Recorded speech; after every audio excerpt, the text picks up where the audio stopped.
बड़ आश्चर्यर कथा श्री जगन्नाथ संस्कृति रे एमिति आश्चर्य अच्छी जहाँफल आपण मैंने शुणिले भी बड़े आश्चर्यजनित हो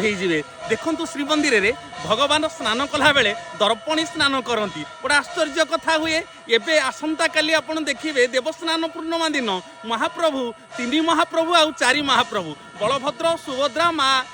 जोगमाया एवं जगन्नाथ महाप्रभु आ सुदर्शन एमाने 108 गरा पानी रे स्नान करेंगे दर्पणी स्नान सहित रही थाए कौन ना स्वतंत्र स्नान रही थाए से स्नान भितर महाप्रभु स्नान सारी सारा कौन हुए ना जर हो जाए कि आश्चर्यजनित कथा देखो आम श्रीमंदिर अच्छी आम जगन्नाथ संस्कृति अच्छी प्रत्येक दिन दर्पण स्नान हुए पुणी गोटे दिन वर्षके देवस्नान पूर्णिमा दिन स्वतंत्र स्नान महाप्रभु करती यह केवल पृथ्वी रे विरल अटे जो विरलता आज आम समस्त अनुभव करने को जीवा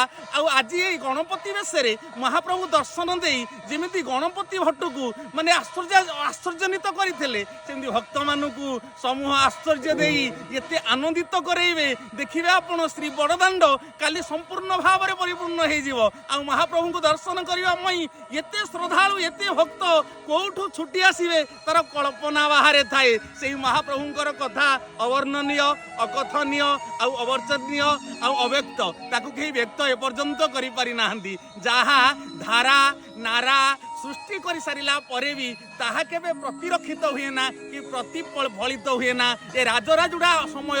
यहाँ प्रतिपादित होगी अच्छी महाप्रभु स्वतंत्र भाव में काली ज्येष्ठ पूर्णमी महाप्रभु जगन्नाथ महाप्रभुंकर जन्म दिवस आ समस्त मन रखु ए जन्म दिवस रे भगवान को दर्शन कले बहुत पुण्य अर्जन करेंगे यह एक हूँ आश्चर्य ए आश्चर्य को कई हाथ छड़ा करतु नहीं आसतु काली श्रीमंदिर सम्मुखें देवस्नान पूर्णिमा को स्नान मंडप मो प्रभु बलदेव जीव मो माँ सुभद्रा को मो प्रभु जगन्नाथ को मो प्रभु सुदर्शन को दर्शन करी कृतार्थ हूँ पाप राशि मुक्त हूँ आ मुक्तिर पथ बाछी नहीं ए आश्चर्य को अनुभव करतु जय जगन्नाथ जय जगन्नाथ जय जगन्नाथ।